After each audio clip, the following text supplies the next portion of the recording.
The Egyptian Cinderella. Character introduction. Rhodopis. She was a Greek who was sold into slavery in Egypt. The story tells about her history before she was sold into slavery, that she was kidnapped by a pirate from her family. She was often mocked by an Egyptian maid, and was ordered to work more than anyone else. She was never angry that she was so kind. She had pale skin and green eyes, unlike the Egyptian.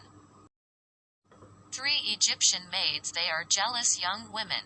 Likes to scoff at Rhodopis. And also likes to pretend to Rhodopis they have copper-colored skin and brown eyes.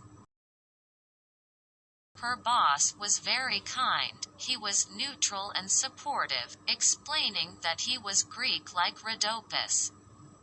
He's very old, so he doesn't care much. Pharaoh Amasis, the beloved ruler of the people. He believed in gods. He believes in the will of God and has the ability to influence people as well. He has the same characteristics as the Egyptian in all respects. The plot begins with Rhodopis being sold into slavery.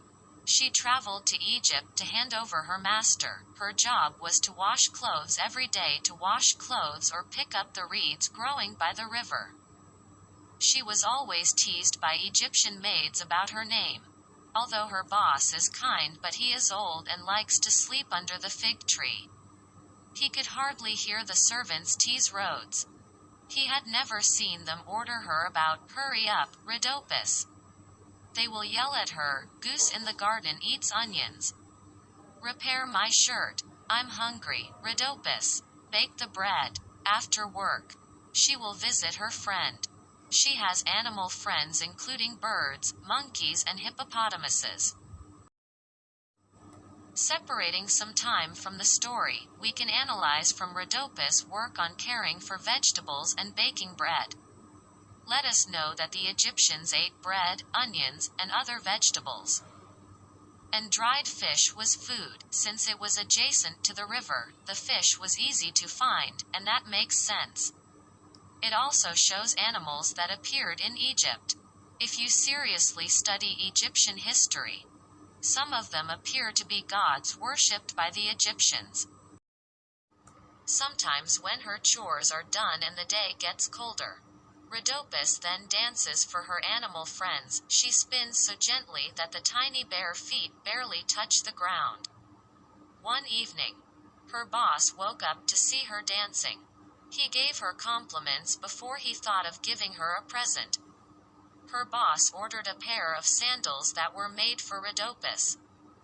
Especially the sole is made of genuine leather, while the toe is gilded with rose red. As the Rhodopis danced, her feet flashed like a firefly. Egyptian servants were jealous because they wore clumsy slippers woven from papyrus. So they find a new job for her to do. Rhodopis was so busy that she was too tired to dance at night. One evening, Kippa, the maidservant, announced, "Tomorrow we will go out to Memphis to see the pharaoh. He will go to court for all his people." "There will be musicians and dances," said another servant, looking at the rose-red sandals. "There will be a feast," one-third added. "Poor Rhodopis. You must be behind," said Kippa. "You have a laundry and a seed to ground and a garden for weeds." They left Rhodopis and didn't let her go. The hippopotamus, fed up with the boring music, pushed out of the reed and fell into the river. "Shame!" cried Rhodopis, shaking her paddles. "You splashed mud on my beautiful slippers."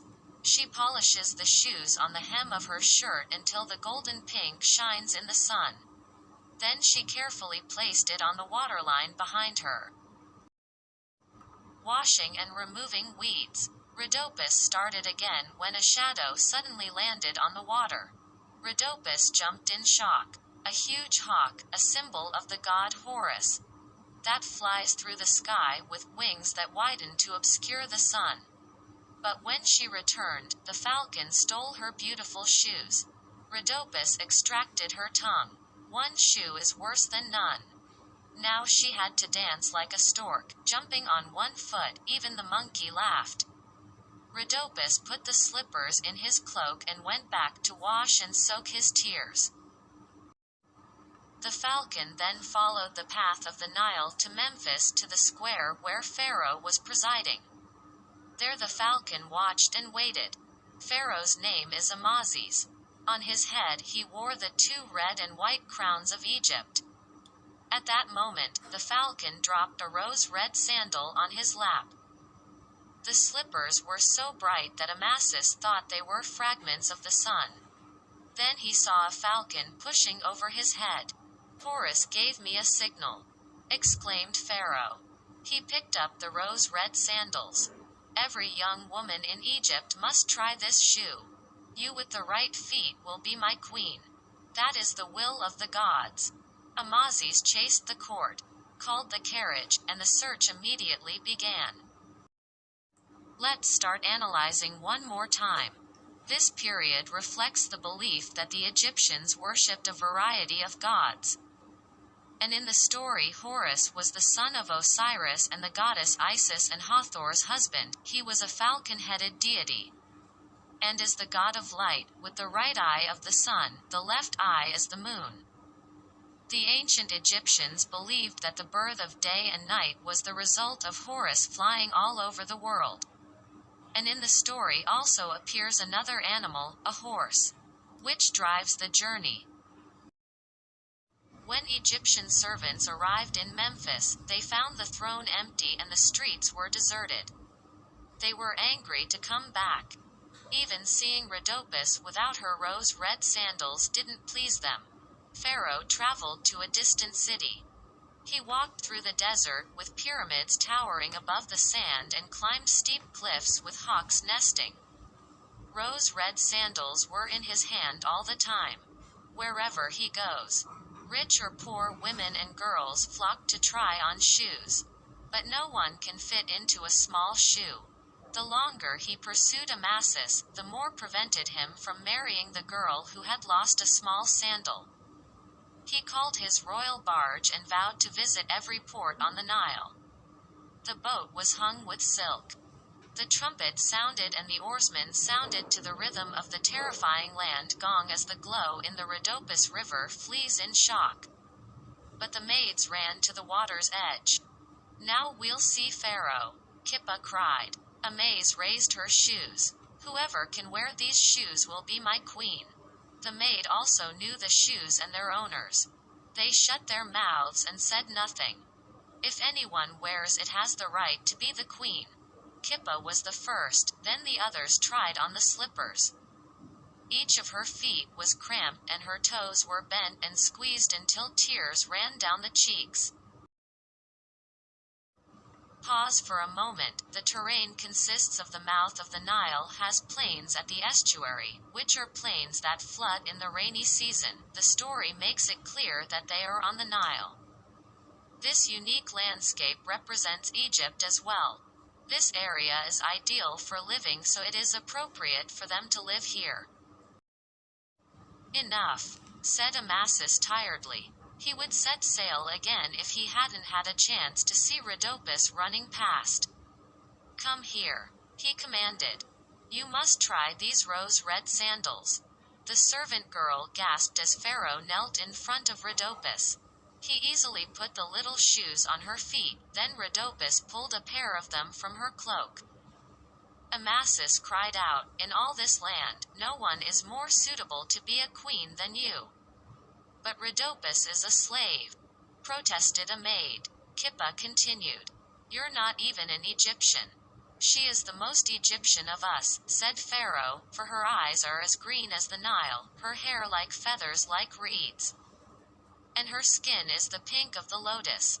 Pharaoh took Rhodopis to the royal ship, and with every step, her rose-red sandals flashed and sparkled in the sunlight. Although this is a happy ending, our analysis is not over yet. Character dress from the picture in the story. We can analyze that the dress is from the Middle Kingdom era by wearing a long dress that is unique to Egypt. But in the story, not all of them are designed, just simplified and beautiful. Therefore can be called a more traditional style set. Surprisingly, this story doesn't have magic like any other story. But that makes the story more realistic, closer to the truth, and more realistic than any other story. And is another version of Cinderella that is not lost in the other versions.